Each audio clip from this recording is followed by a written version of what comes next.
vamos a hablar sobre las necesidades de asistencia y protección del niño, niña o adolescente relacionado con un proceso judicial y, por supuesto, de las obligaciones que esto implica para el juzgador. Lo que vemos es que hay dos ámbitos de protección y de asistencia que son competencia del juzgador en cualquier asunto que afecta a niños, niñas o adolescentes. Uno es directamente el proceso, es decir, lo que sucede dentro del proceso mismo, y otro tiene que ver con un ámbito de cosas relacionadas directa o indirectamente con el proceso. Veamos algunos ejemplos. El primer ámbito, directamente relacionado o dentro del proceso en sí, hablamos de cosas como las pruebas. Esto tiene que ver con la admisión o no de pruebas que pudieran resultar perjudiciales para el niño. Pruebas que son redundantes y entonces por ser repetitivas y someter al niño a una repetición innecesaria pudieran también causarle algún tipo de daño o afectación. Tiene que ver con cosas relacionadas con las condiciones en las que participa el niño. Y aquí nos referimos evidentemente a las condiciones físicas, emocionales, metodológicas, de la participación de los niños directamente en diligencias que se desahogan como parte del proceso. Nos referimos también a cuestiones como medidas provisionales.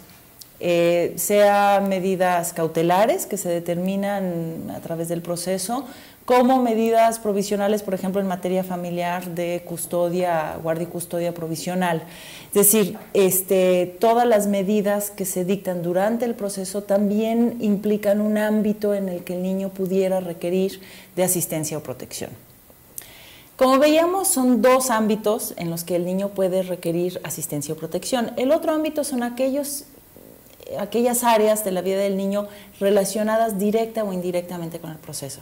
Y aquí nos referimos a cuestiones como, por ejemplo, si un niño pudiera estar en riesgo a raíz de declarar en contra de un posible agresor como parte de un proceso. Nos referimos a afectaciones emocionales que pueden devengar de la participación o de los hechos mismos que generan el proceso.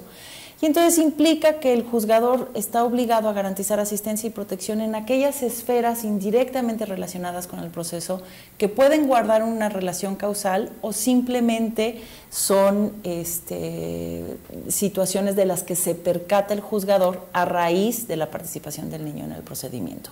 Hablamos de cuestiones como medidas de protección, de necesidades de apoyo terapéutico, de temas relacionados con la familia o relacionados con el entorno secundario del niño, es decir, su entorno escolar, su entorno comunitario, ¿no? Vemos también, y se ha hablado a través del curso, que el juzgador frente a la infancia enfrenta una obligación de carácter reforzada y que esta obligación reforzada tiene dos implicaciones prácticas muy concretas. La primera es que el juzgador se coloca frente a los derechos de la infancia como garante del ejercicio de estos derechos. Hemos visto que la infancia, a diferencia del mundo adulto, requiere de la mediación adulta para el ejercicio de sus derechos y que esta mediación, en la medida que sea necesaria para cada individuo, para cada caso, es parte sustantiva del derecho mismo. En este sentido, el juzgador es garante de esta mediación adulta necesaria, garante del ejercicio de los derechos.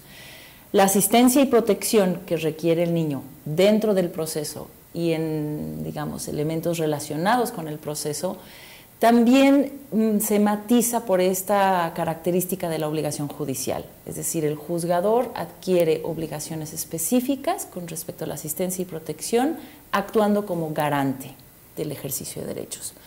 También vemos que hay otro elemento fundamental relacionado con la obligación judicial frente a los derechos de la infancia, y que esto tiene que ver con la integralidad de los derechos de la infancia. Como hemos visto, y a diferencia del mundo adulto, los derechos de la infancia se encuentran imbricados, es decir, interrelacionados de una manera tal que es muy difícil que se viviese la afectación en un derecho sin que también implicara afectaciones en otros ámbitos de los derechos de la infancia.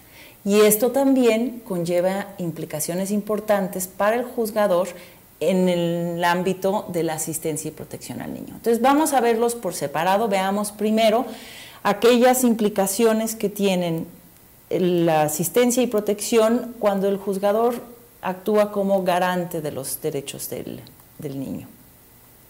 Vemos que dentro de las actuaciones directamente relacionadas que suceden dentro del proceso había cuestiones como las pruebas, las condiciones de participación infantil y medidas provisionales.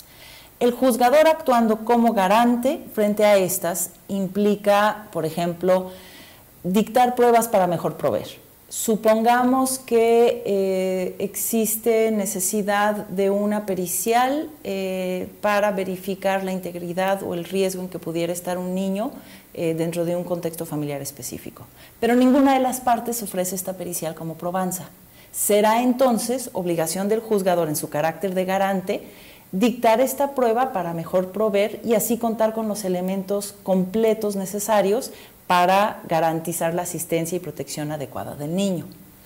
Tiene que ver con la verificación de la adecuada representación del niño. Decíamos en otros módulos que la obligación judicial es de garantizar que el niño cuente con la mediación adulta suficiente y adecuada y que idealmente esto sucede dentro de la familia.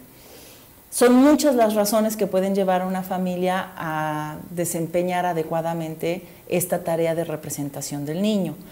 Es tarea del juzgador verificar de manera oficiosa que el niño cuente con la representación adecuada y, cuando no fuera el caso, intervenir de manera proporcional a la capacidad de la familia. Y esto entra dentro de las obligaciones específicas que se ven implicadas en la asistencia y protección de niños en un procedimiento. Otro tiene que ver con el perfeccionamiento, también de manera oficiosa, de las condiciones en las que se desahoga cualquier diligencia en la que participa un niño. En un extremo, como hemos visto, puede significar el ofrecerla o dictar la prueba como para mejor proveer, pero incluso en aquellos casos en que son a petición de parte, es tarea del juzgador, al momento de admitir dicha probanza, verificar que las condiciones específicas en las que se va a desahogar sean aquellas idóneas para la integridad física y emocional del niño. La verificación oficiosa de necesidades de protección. En diversos casos, los niños, al participar en un procedimiento judicial, pudieran verse relacionados con ámbitos que los colocan en una situación de vulnerabilidad, de amenazas, de represalias por su participación en el proceso. Y es tarea del juzgador verificar estas necesidades posibles de protección de manera oficiosa. Finalmente, lo que implica esta obligación es la designación también ex oficio de cualquier asistencia que sea necesaria de la que se percate el juzgador. Y aquí se implica una actuación muy amplia, porque es literalmente de cualquier necesidad de la que se percatara el juzgador, implica la adquisición de la obligación de garantizar lo necesario para la protección y asistencia del niño. El segundo matiz de la obligación judicial tiene que ver con la integralidad de derechos. Dentro de lo que sucede en el proceso, como parte del proceso hablábamos, recordando, de cosas como pruebas, condiciones de participación y medidas provisionales. La integridad de los derechos del niño implica que el juzgador adquiere esta obligación de asistencia y protección frente al elenco íntegro de los derechos del niño. Y esto lleva a la actuación judicial a ámbitos estrictamente poco convencionales, dada una mirada muy cerrada de lo que implica la litis. Significa que un juzgador tendría la obligación de prever, por ejemplo, si se lleva a cabo una citación infantil y sabemos que la victimización primaria y secundaria implican cómo afecta una afectación a un derecho, digamos un niño víctima de un delito, cómo afecta su entorno inmediato y cómo el niño es visto dentro de ese entorno.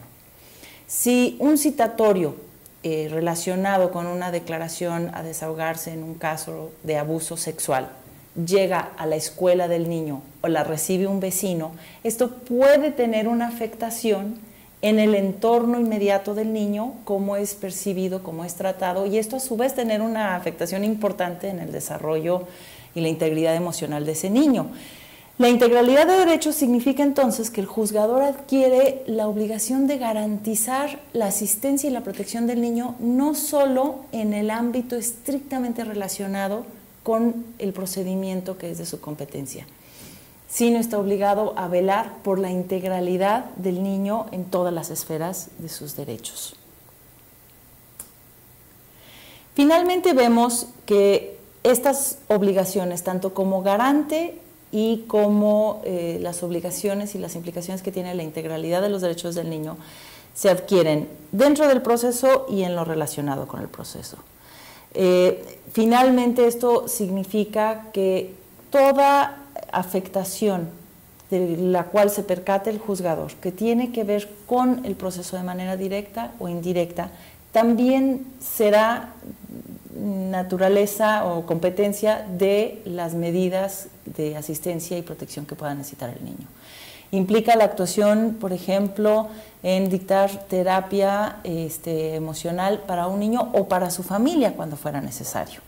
Dictar medidas de intervención no solo en interacción directa con el niño, sino en los entornos más significativos para su desarrollo. Lo que vemos es que la obligación de asistencia y protección, que puede parecer como una obligación simple y delimitada a lo que sucede dentro del juzgado, tiene ramificaciones mucho más complejas cuando se trata de infancia.